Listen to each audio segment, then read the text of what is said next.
Chapter 4, The Return of the Bell Keeper. Before Eamon could scream, the bell tolled once more, its deafening sound cutting through the thick air, sending a wave of terror coursing through his body. The creature halted, its black eyes narrowing as though it too was bound by the bell's eerie chime. But it was no reprieve. From the corner of his eye, Eamon saw it, the dark figure of the bell keeper, standing just beyond the churchyard, its shadowy form barely distinguishable from the mist.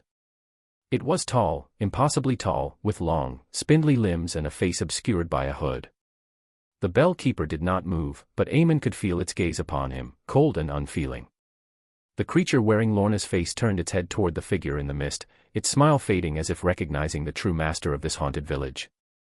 The bell tolled again, louder this time, shaking the ground beneath Eamon's feet.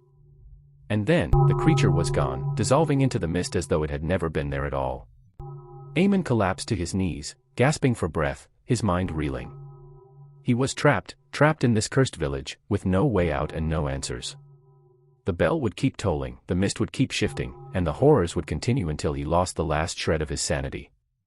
The terror is mounting, and Eamon is beginning to unravel as the forces haunting Alderwyck close forward. Chapter 5, The Whispering Graves.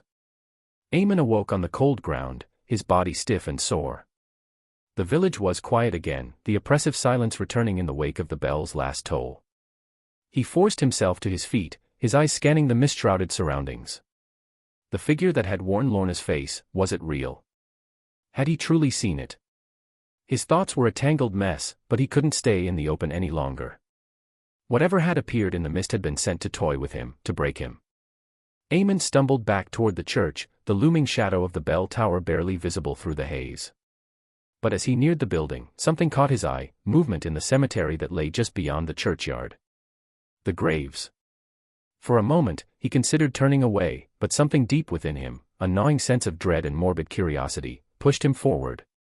The gravestones stood like sentinels in the mist, their surfaces worn and cracked, the names of the long-dead barely visible. But as Eamon approached, he realized the earth around several graves had been disturbed. Fresh soil. He knelt by the nearest grave, running his fingers through the loose dirt. It had been dug up recently. But why? And by whom? His heart pounded as he moved toward another grave, then another. All of them had been disturbed, their contents, missing. His breath quickened. Had the dead been taken? Or had they left on their own? A soft sound reached his ears, pulling him from his frantic thoughts, a whisper, faint and ethereal, coming from the ground beneath him. We are not at rest.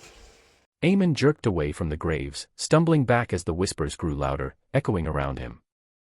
The voices of the dead, rising from the earth. You are the last, you must join